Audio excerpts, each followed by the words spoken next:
Elas podem bater alguns valores nessa conta de água. A gente não teria muito tempo para explicar tudo profundamente, né? Então, isso aí é o grosso da Secretaria Municipal de Meio Ambiente que a gente apresentou para vocês aqui, e ficamos aí com os esclarecimentos, tá bom? A todos, os secretários que estão aqui, representantes. Meu nome é Alexandre, sou estudante do curso de Serviços Públicos aqui do CETAN. E é um prazer estar aqui participando dessa mesa. Acredito que tem sido de muita informação, tem sido muito educativo para nós. Bom, sem muitas delongas, a minha pergunta vai ser direcionada à secretária de Saúde, doutora Nara, especificamente na área de saúde. E a pergunta é o seguinte: nós sabemos que não só o município de Itacoatiara, mas a nível do Brasil, o administrador público em si, ele enfrenta duas grandes dificuldades na área de saúde e talvez em outras áreas também, mas vamos falar da área de saúde, que é a grande demanda, como ela falou, a própria secretária expôs hoje aqui, a grande quantidade de pessoas que precisam, fazem uso do serviço público da saúde. E o outro problema é o recurso, pouco recurso que está disponível para atender essa grande demanda. Nós gostaríamos de saber como, ou se a Secretaria de Saúde do município de Itacoatiara, como ela tem gerido, como ela tem administrado esses recursos hoje, para que de uma forma administrativa supra essa grande demanda, supra essa necessidade. Se a Secretaria tem algum plano, algum projeto de administração para que esses recursos, por mais deficientes que sejam, eles atendam essa demanda. Foi tirado. Você não gravou a apresentação lá, né?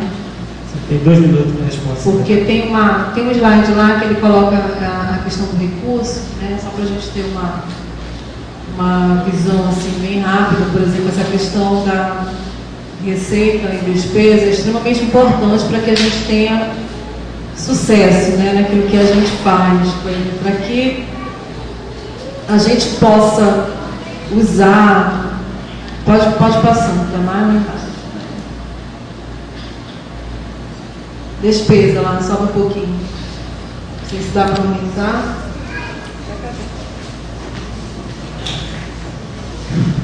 Bom, aqui só um pouquinho para você ver, né, em números. Nós temos hoje um gasto mensal, aqui a gente tem em despesa, de RH, que está em torno de 1.780.000. Temos a manutenção dos serviços, 630.854, mas na verdade ele está chegamos hoje, atualizamos ele, está numa média de 758. E aí nós teremos um valor de 2.410.000, né, de despesa. Contanto, o nosso repasse que nós recebemos é 1 milhão, né, do governo federal, que nós recebemos mensalmente. Recurso próprio, a contrapartida seria em torno de 650.000, e aí nós teríamos uma receita de 1.650.000, veja bem, não dá nem para fazer o pagamento de pessoal, né? Então nós temos um déficit aí de 760.854 de carga, né? Teríamos, ou seja, a nossa saída aí seria ter uma maior participação do recurso próprio, né? De 650, ela seria de 1.410.000, né? Então, ao invés dos 15%, ela seria 30% praticamente, para que a gente possa gerir aí toda essa situação, né? Por quê? Quando chega o final do mês, a gente tem que pagar a folha. Depois que a gente paga a folha, a gente tem os outros insumos, porque os serviços de saúde não funcionam só com o pessoal, assim como também não funcionam sem pessoal. Mas a gente precisa ter insumos básicos. E aí é quando a gente tem que ter esse maior aporte do município em relação ao mínimo, que é 15%, que é o que determina a Constituição. Nós temos aí quase que o dobro desse recurso para a gente poder manter o nosso sistema. E como é que nós fazemos isso, né? Obviamente, nós temos dentro do Sistema Único de Saúde, nós temos os instrumentos de planejamento e de gestão. Dentro do instrumento de planejamento, nós temos o plano de saúde, que nós trabalhamos ele para 4 anos, onde nós vamos, assim, vislumbrar as nossas necessidades, né? Vendo também, lógico, a necessidade, mas aquilo que é factível fazer do ponto de vista financeiro. E anualmente nós temos a programação anual de saúde. E para essa programação nós trabalhamos um planejamento que não é que ele vá contemplar todas as nossas necessidades, mas ele vai ter que ser de acordo com a nossa receita.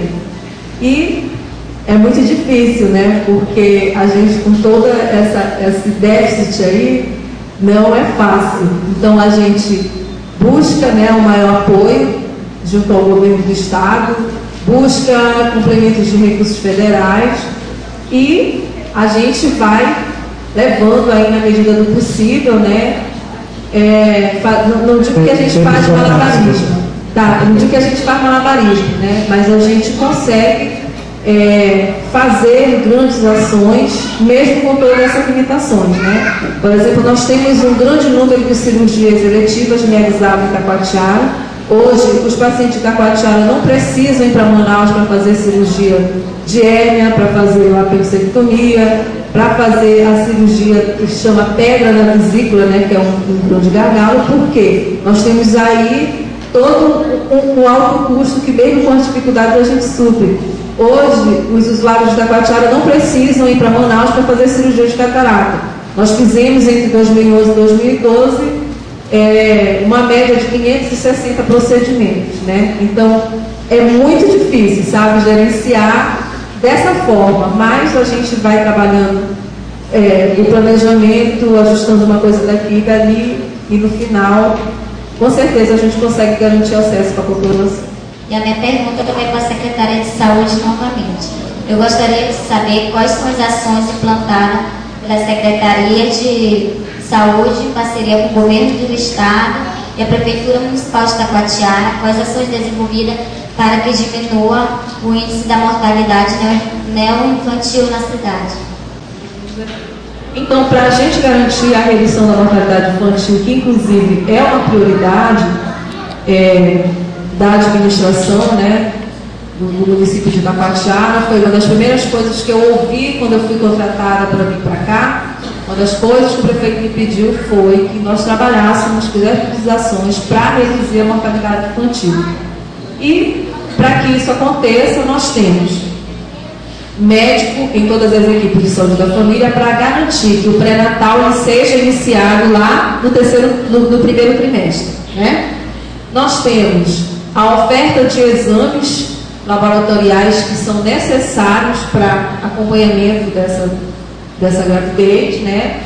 Nós temos a oferta da ultrassom, ficamos um tempo, inclusive, com uma deficiência, porque ocorreu um problema, mas a ultrassom, segundo o Ministério da Saúde, o protocolo, ela não é, assim, o exame mais importante, exceto quando a mulher apresenta alguma intercorrência. Agora, é lógico, nós estamos num país capitalista, consumista, então os exames, às vezes, eles acabam se tornando uma forma de consumo, entendeu? E que traz muitos custos para a saúde, como, por exemplo, a ultrassom. A gente pensa que a mulher engravidou, já tem que fazer a ultrassom, depois a ultrassom e a ultrassom.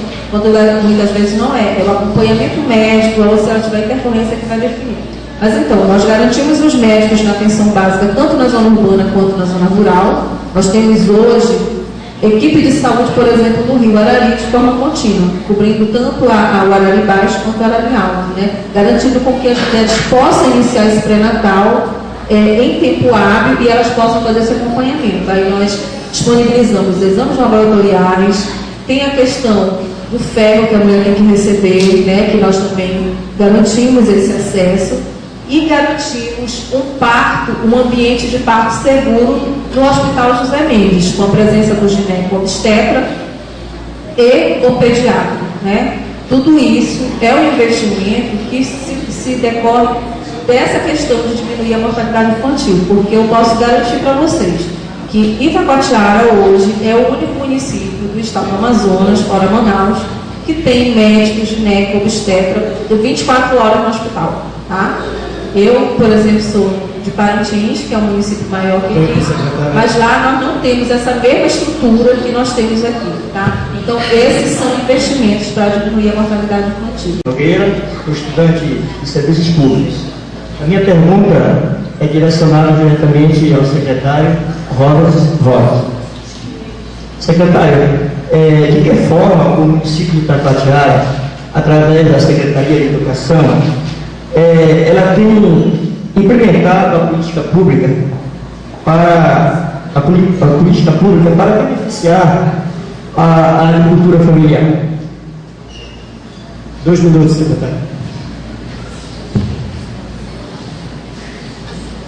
Então, assim, a questão da agricultura familiar, ela se baseia primeiramente em legislação que determina que do montante repassado do Programa Nacional de Alimentação Escolar, no mínimo 30% seja aplicado na agricultura familiar. Então, a nossa secretaria, ela realiza uma chamada pública, de fato, nós já fizemos uma chamada pública, no passado agora estamos organizando a próxima chamada pública, deve estar saindo por esses dias, através da qual se convocam as cooperativas e as associações que estejam habilitadas para participar dessa chamada pública, né, com alimentos vindos da agricultura familiar. Só para citar um dado que eu acho importante aqui, hoje nós temos, vou citar 3 cooperativas das quais nós compramos alimentos para a agricultura familiar, né? Vou citar a ASTA, né? a Copran e a Ascop. Então, dessas 3 cooperativas, nós compramos banana, farinha, cheiro verde, abacaxi, mamão e vários então alimentos que entram para o cardápio das nossas crianças. Essa é uma forma de incentivar os produtores a vender para o município, né? Porque quando você tem uma chamada pública, você pode vender. Agora, a agricultura familiar requer também, como se trata de uma venda e de uma compra pública, que a cooperativa, que a comunidade a comunidade que produz, esteja organizada, esteja habilitada, documentada para participar da chamada, né? Então, por exemplo, eu já conversei com produtores que diziam assim, olha, a gente produz aqui banana, a gente queria concorrer, né, na chamada pública, mas tem que se habilitar, tem que se legalizar para poder participar, né? Então, desses 3 exemplos aqui de cooperativas que vendem produtos para a merenda escolar. A gente tem trabalhado na questão do carvão vegetal, da produção do carvão vegetal aqui no município, porque nós temos uma demanda muito grande. A gente queria saber qual a forma que está sendo feita a vinda dessa produção, se ela é legalizada ou não, se é alguma coisa nesse sentido. O carvão vegetal é uma matéria-prima produzida a partir de madeira, né? Então, o carvão vegetal ele ser produzido, em primeiro lugar, tem que ser de madeira legalizada. Então, o grande problema que a gente tem aqui no município é o uso de madeira ilegal. Na minha pesquisa de graduação, meu trabalho de conclusão de curso, nós constatamos nessa pesquisa que cerca de 80% das madeiras que são utilizadas nas alverarias aqui no município são todas ilegais.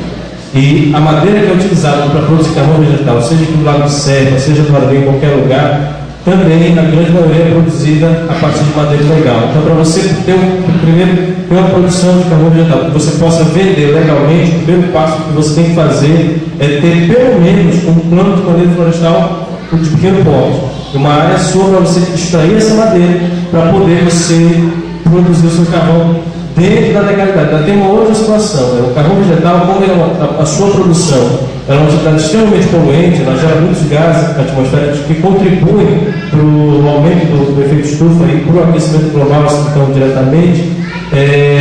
Os fornos que produz os fornos, né, que produzem carvão vegetal, a gente tem que observar algumas medidas de proteção, pelo menos de mitigação desse impacto que a atividade causa no meio ambiente. Então, carvão vegetal ele é vendido aqui no município, ele, assim, a gente geralmente, quando há denúncia de carvão vegetal, a gente faz a pressão porque o proprietário não tem o DOF da madeira que foi queimada. Então, isso caracteriza uma ilegalidade. Então, essa questão do carvão vegetal é uma questão muito assim, complicada de a gente tratar, porque, como eu falei, a gente tem todos esses aparatos legais.